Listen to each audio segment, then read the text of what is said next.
여러분 안녕하셨습니까? 에, 오늘은 우리가 삼복을 지나고 있으니까 더위와 관련된 그림은 없나 한번 살펴보고 싶네요. 우리나라 사람이 우리나라 풍속, 동국이란 말이 바로 우리나라를 뜻하죠. 동쪽 나라. 세식이, 우리나라의 풍속에 대해서 적은 책을 보면 삼복조에 이렇게 나와 있습니다.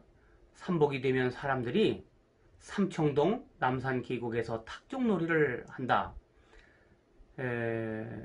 원문에는 남북계간이라고 되어 있는데 남북계간이 바로 북쪽에는 삼청동, 남쪽에 이제 남산을 말한 거죠.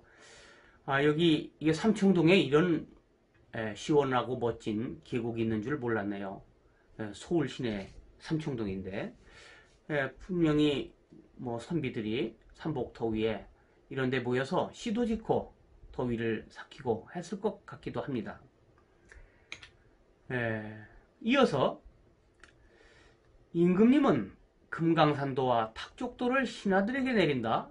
그러니까 삼복 더위의 풍속이 있는데 임금님이 신하들에게 금강산도와 탁족도를 내린다는 거예요. 물론 임금님이 직접 그려 내리는 건 아니죠.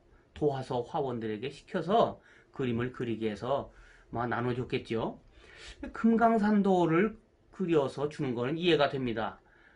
부채에다가 금강산도를 그려서 주면은 그 부채 붙일 때 금강산 바람을 맞으라 이런 의미가 되겠죠. 그런데 웬 발 씻는 그림을 그려줍니까? 임금님이 점잖지 않게. 아마 우리 그림 중에 이렇게 얼핏 우리 현대인의 상식으로 이해가 잘 안 되는 것들은 되게 특별한 다른 의미가 있었던 경험이 있죠. 어떤 일이 있을까 생각해 봐야 되겠습니다. 발을 씻는다. 탁족지요. 발 닦는 놀이를 한다. 그 탁족이란 말을 들으면 우리 조상님들은 사서삼경을 달달달달달달 외우니까 맹자에 탁족이란 말이 나오는 것을 바로 기억합니다. 맹자에 보면 유자 가왈 아이들이 있어서 유자들이 있어서 가왈 노래를 합니다. 그런데 그 노래에 이르기를 창랑의 물이 맑으면 내가 갓근을 닦을 것이요 창랑의 물이 흐리면 내가 발을 닦을 것이다. 뭐 이런 구절이죠. 이게 무슨 말이냐면 예전에 창랑이란 중국에 강이 있었는데 지금은 어딘지 모른답니다. 공자 시대의 강인 거예요. 근데 공자의 제자들이 아이들이 창랑의 물이 맑으면 갓근을 닦을 것이요 창랑의 물이 흐리면 내가 발을 닦을 것이다 이런 노래를 부르고 다니고 있네요. 이 노래 뜻이 뭐죠? 라고 공자님의 제자들이 공자님께 물어봤습니다. 그게 공자님께서 대답하시기를 소자 얘들아 청지 듣거라. 이제 이미 다 결론이 내려졌어요. 청사 타경이요 맑으면 갓근을 닦고 탁사 탁족이라 흐리면 발을 닦겠다. 이 말은 자취 스스로 자자 취할 지자 자취지야 스스로 저하기 달렸다는 뜻이다. 자기가 하기 달렸다는 뜻이다. 모든 일이 자기 하기 달렸다는 뜻이다. 이렇게 풀이를 해줍니다. 예전에는 은사들이 산속에 숨어서 실력을 기릅니다. 남들이 물론 알아주길 바라고 기르죠. 그런데 그렇게 남들이 쉽게 알아주나요? 그러면 이제 세상에 어떤 일이 있으면 예를 들어서 우리나라에 무슨 부동산 문제 같은 게 있고 그러면 이 은둔자들이 세상에 나와서 이거 이렇게 하면 되는데 라고 자기 나름의 해결책을 노래로 만들어서 동네 아이들에게 가르칩니다. 그러면 동네 아이들은 그 노래를 외워가지고 여기저기 돌아다니면서 동네 아이들은 막 놀러 다니잖아요. 그래서 여기저기 다니면서 노래를 불러서 유행시키는 거죠.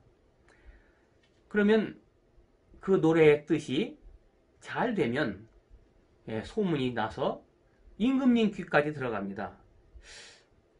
신하가 요즘에 시중에 이런 노래가 떠돌아다닙니다. 그리고 임금한테 일러 바치죠.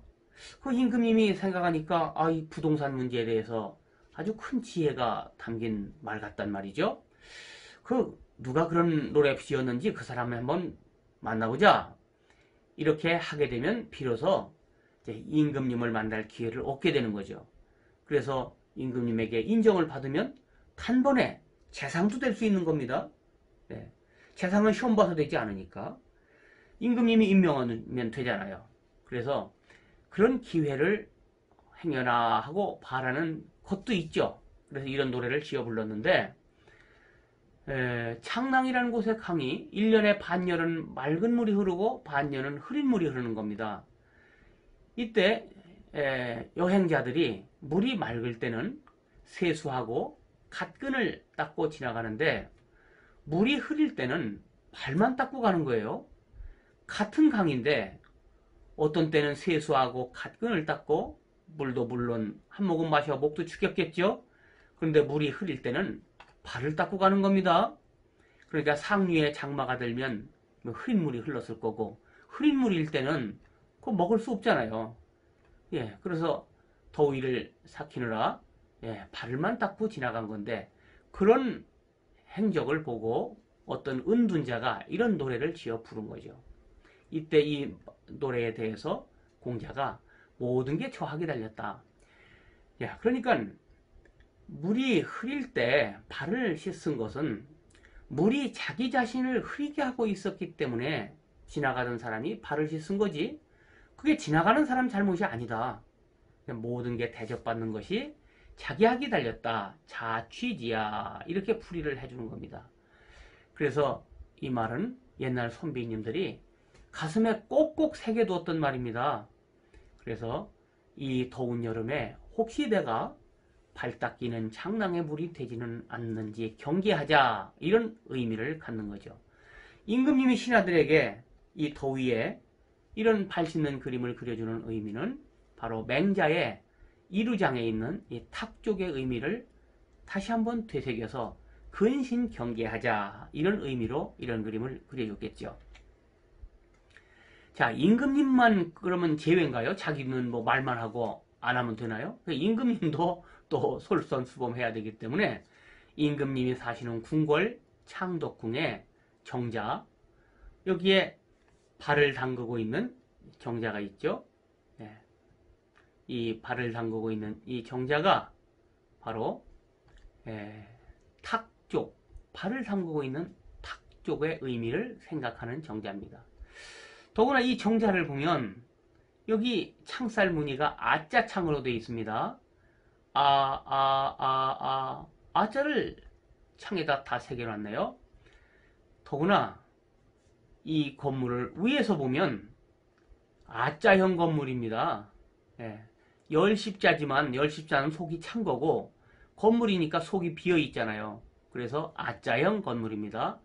아자형 건물에 아자창이니까 이 건물의 의미는 바로 맹자를 의미하는 그림이죠. 건물이죠. 왜 그러냐면 맹자, 공자님이 첫 번째 성인이고 맹자님은 두 번째 성인이기 때문에 아성이라고 합니다. 버금 아자, 이게 두 번째란 뜻이죠. 그래서 맹자의 탁 쪽의 의미를 되새기는 건축이죠. 임금이 후원을 거닐다가 이 정자 앞을 지나다 보면 이 정자가 발을 담그고 있습니다. 그래서 맹자의 탁 쪽의 의미를 다시 한번 생각하고 내가 임금으로서 혹시 발 닦일 짓은 하지 않았나? 자기 자신을 되돌아보게 하는 거죠. 여기에 연을 심는 이유는 연꽃이 멋있고 연의 향기가 물론 좋죠. 그렇지만 연이 군자를 뜻하기 때문에 임금도 한해 이미 군자로서 인격을 갖춘 다음에 임금이 되기를 바라고 원했던 그런 생각을 이렇게 정원 디자인에 이용한 겁니다.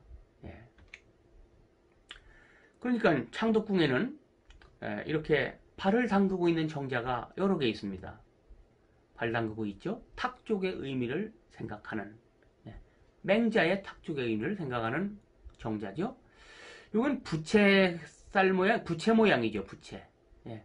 지붕까지도 부채 모양으로 만든 정자인데 역시 발을 담그고 있군요. 예.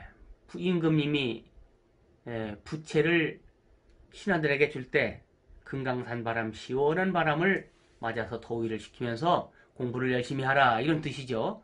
그러니까 임금님이 사시는 이런 궁궐의 정자에도 부채 모양을 만들어서 부채 바람이 불도록 이렇게 디자인했습니다. 어떤가요? 우리들하고는 생각하는 게 좀 거리가 있지만 그러나 예전에 우리 조상들이 이런 방식으로 의미를 두고 새겼었다. 이런 사실을 아는 것은 절대 손해나지 않습니다. 그래서 뭐 굽이치는 파도가에서 발을 담그고 있든지 아니면 동자가 술 한 잔 따라드리는 이런 탁족도든지 모두 자취, 스스로 자기학이 달렸다, 스스로 취학이 달렸다 라는 맹자의 이루장의 탁족의 의미를 되새기는 그림인 것입니다. 그림의 형식은 여러 가지고 또 솜씨도 여러 가지지만 그러나 나타내고자 하는 목적은 모두 맹자의 탁족의 의미를 되새기는 겁니다. 서양에는 발 씻는 그림이 없느냐? 서양에도 발 씻는 그림이 있습니다. 그럼 서양 그림에서의 발 씻는 의미는 뭘까? 예수님이 12제자의 발을 씻었다라는 성서의 기록이 있죠. 그건 서양에서는 그 행적이 겸손과 봉사를 뜻하기 때문에 교황께서도 겸손과 봉사를 몸소 실천한다는 의미로 천주교에서는 세족식이라는 행사를 하죠. 세족의 의미이고 동양에서는 임금님이 맹자의 그런 덕을 닦자, 탁족의 의미를 잊지 말자라는 의미로 사용됐던 겁니다. 오늘은 동양 그림에 그려진 탁족도의 의미를 살펴봤습니다. 감사합니다.